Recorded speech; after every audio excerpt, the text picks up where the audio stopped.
गुरुदेव, जय महाकाली। आप सभी साधकों का जय महाकाली ज्योतिषम तंत्र निवारण केंद्र के आपके अपने चैनल पर स्वागत है। आज प्रमुख रूप से एक विशेष साधना, लक्ष्मी दोष निवारण साधना। आपने महालक्ष्मी साधनाएं बहुत देखी है और बहुत के रिजल्ट भी लिए हैं, लेकिन कोई भी साधना आपको लंबे समय तक अगर रिजल्ट नहीं दे रही है, आपने पितृदोष का निवारण भी कर लिया है, उसके बाद भी आपको कोई न कोई समस्या आ रही है या फिर लाख मेहनत करने पर भी रिजल्ट नहीं मिलता। कोई भी नया बिजनेस शुरू करते हैं, शुरू में अच्छा पिकअप लेता और डाउन हो जाता है। आपको और खास तौर से गंभीर रूप से अनेक दोषों, पितृदोष आदि से ग्रसित लोगों को लक्ष्मी दोष निवारण साधना अवश्य करनी चाहिए। इस साधना का नाम लक्ष्मी दोष निवारण क्यों है? गंभीर दोष, बंधन दोष, नजर दोष, पितृदोष, कई प्रकार के अलग अलग दोष होते हैं जो बनते हैं आपकी कुंडली में या आपके ओरा में, और उनके प्रभाव से लक्ष्मी बाधित होती है। वो लाख मेहनत करने पर भी आपके पास नहीं आती, ना टिकती है आने पर भी। तो वो होता है लक्ष्मी दोष। इसलिए इस दोष के निवारण की एक प्रक्रिया सद्गुरुदेव के आशीर्वाद से प्राप्त हुई है, और वही प्रक्रिया आप तक पहुंचाए ताकि कई लोग जो गुरु कृपा से इस साधना के माध्यम से अपने जीवन को उच्चतम स्तर पर ले जाएंगे, अपनी दरिद्रता, दुख और तकलीफों को दूर करेंगे, वे लोग इस साधना को अवश्य करें।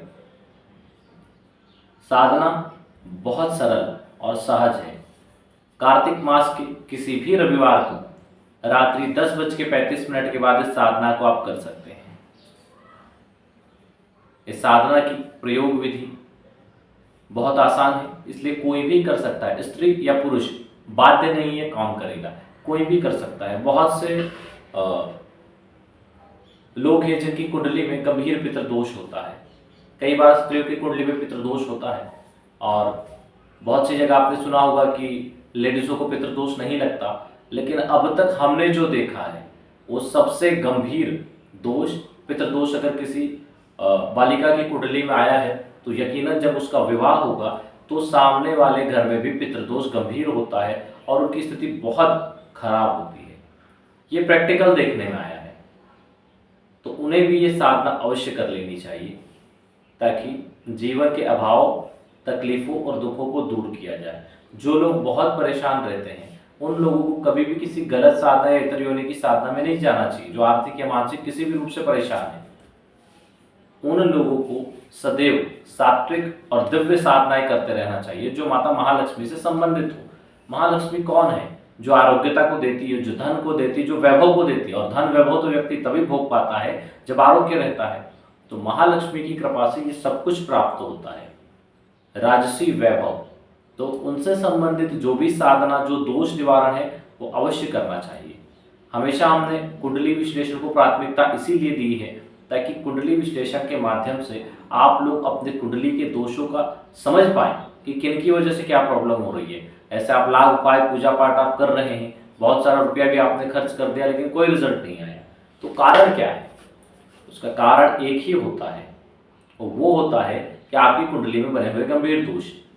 कई बार आप कुंडली दिखाते हैं, लेकिन देखने वाले सही तरीके से विश्लेषण करके वो चीज़ें आपको नहीं बताते, या उन्हें उस चीज़ का ज्ञान नहीं होता। आपने कहीं, भले ही आपने नाम बड़े दर्शन खोटे वाला काम कर दिया, आप जरा बहुत बड़े ज्योतिष है, हमने उन्हें कुंडली दिखाई, उन्होंने तो कई बार ऐसा हुआ है हमारे पास। जब हमारे पास लोग कुंडली दिखाते हैं, बोलते हैं कि ये 2 दोष एक्स्ट्रा है आपकी कुंडली में, जो अब तक आपने बताया कि इनका इनका निवारण कर लिया। इनका तो बोले साहब, इनका तो हमने कहीं बताया नहीं, हमने बहुत बड़े ज्योतिष हमको बताया था, लेकिन वो बता नहीं पाए।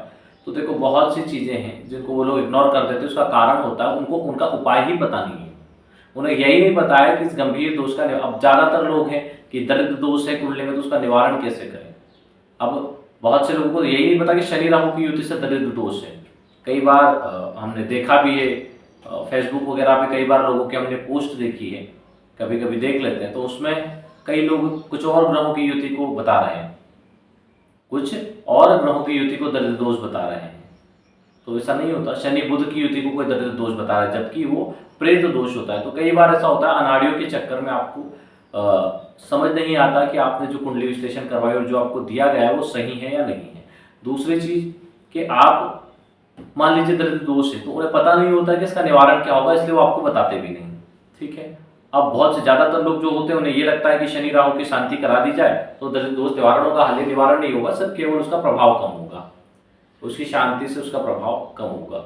दरिद्र दोष निवारण के लिए मुख्य रूप से धूमावती साधना की जाती है या उनके कोई ना कोई प्रयोग किए जाते हैं जिनके माध्यम से दरिद्रता से मुक्ति पाई जा सके, दरिद्र दोष के प्रभाव से मुक्ति पाई जा सके। जिन लोगों की कुंडली में शनि राहु की युति है उन लोगों को आप देखेंगे कि वो कोई भी काम करते हैं स्टार्टिंग में बहुत तेजी से काम चलता है फिर डाउन हो जाता है। कई लोग तो ऐसे हैं जिन्होंने बहुत टॉप की स्थिति ले ली थी और फिर नीचे गिर गए, तो ये दरिद्र दोष का प्रभाव होता है। ऐसे कुंडली में कई दोष बनते हैं जिनके अलग अलग प्रभाव लोगों पर पड़ते रहते हैं। वो अनेक प्रकार के हवन पूजा पाठ करवाते हैं लेकिन लाभ नहीं मिलता। तो हम आपसे यही कहेंगे कि आप सबसे पहले अपनी कुंडली का विश्लेषण करवाएं, कुंडली विश्लेषण करवा के उनके उपाय और जो दोष है उनके निवारण करें। हर 2 या 3 साल में एक बार अपने और अपने परिवार के लिए नवग्रह शांति अनुष्ठान 1.25 लाख मंत्र जप का करवा लें, या फिर आपका नलखेड़ा मां बगलामुखी जाने का हो तो वहां पर अपने निमित्त एक हवन करवा लें परिवार के निमित्त। लेकिन अग्निवास देख के जाएं, वैसे वहाँ अखंड चलता है इसलिए अग्निवास मान्य नहीं होता वहाँ पे, लेकिन आप देख के जाएं, फिर भी हमारा ये कहना है, तो माता की ज्यादा कृपा हो सकती है। दूसरा, समय समय पर लक्ष्मी जी से संबंधित प्रयोग करते रहे। जैसे हमने कई प्रयोग दिए, गजलक्ष्मी प्रयोग दिया धन प्राप्ति के लिए, वैभव लक्ष्मी प्रयोग है, वैभव लक्ष्मी प्रयोग अभी तक दिया नहीं है, वसुधा लक्ष्मी प्रयोग दिया है भवन प्राप्ति के लिए, अष्टलक्ष्मी सहस्त्र लक्ष्मी प्रयोग दिए महालक्ष्मी की अनेकों कृपा प्राप्त करने के लिए, स्वर्णाकर्षण भैरव प्रयोग दिया है, धनदा यक्षिणी प्रयोग दिया है। तो बहुत सारी चीजें दी हैं, लेकिन अपनी कुंडली का विश्लेषण करवाने की बात करिए, क्योंकि अभी आप इतना बड़ा अनुष्ठान करेंगे और रिजल्ट 10-20% आए, उससे अच्छा है पहले कुंडली को क्लियर की जाए। तो आप छोटी सी भी पूजा करेंगे तो उसका पूरा फल मिलेगा। तो कई बार लोगों के कुंडली विश्लेषण होता है, हम देखते हैं उनकी, तो बोलते साहब ये दोष निवारण हमने कर लिया। जब मुख्य चीज पता चलती है तो समझ में आता है कि उनका जो नक्षत्र है मूल नक्षत्र है, नक्षत्र शांति नहीं हुई, इस वजह सारी समस्या आ रही, वो जैसे ही जाके करवाते हैं सब कुछ ठीक हो जाता है। ऐसी अनेक समस्याएं हैं, इसलिए कुंडली के विश्लेषण पर हमेशा हमारा फोकस होता है कि अगर डिटेल है तो कुंडली विश्लेषण करवा लो, नहीं है तो और स्कैनिंग करवा लो। अगर आप यहाँ से कुंडली विश्लेषण करवाना चाहते हैं तो अपना नाम, जन्म तारीख, जन्म का समय और जन्म स्थान नीचे दिए गए नंबर पर व्हाट्सअप करें। कुंडली विश्लेषण शुल्क 501 रुपये डालकर उसका स्क्रीनशॉट भी व्हाट्सअप कर दें। 1-2 दिन में आपको अपनी सारी डिटेल, भूमि भवन वाहन कब प्राप्त होंगे, विवाह की स्थिति क्या रहेगी, व्यापार करे या नौकरी करे तो कौन से फील्ड में, इष्ट देवी देवता कौन है, जीवन की गंभीर समस्याओं के कारण कौन से दोष है और उनका निवारण कैसे किया जाए, ग्रह जो मारक है जो समस्याग्रस्त कर रहे हैं उनके लिए कौन से उपाय किए जाए, ये सारी चीजें आपको उसमें बता दी जाती है। उसके अनुसार जब आप करते हैं तो आपको रिजल्ट आता है। नक्षत्र की क्या स्थिति है, नक्षत्र शांति कराना है नहीं कराना, वो सारी चीजें आपको बताते हैं। कौन से रत्न पहनना है, कौन से यंत्र पहनना है, तो वो सारी चीजें आपको मिल जाती है। आपको सारा रास्ता क्लियर हो जाता है, अब आपको करना क्या है।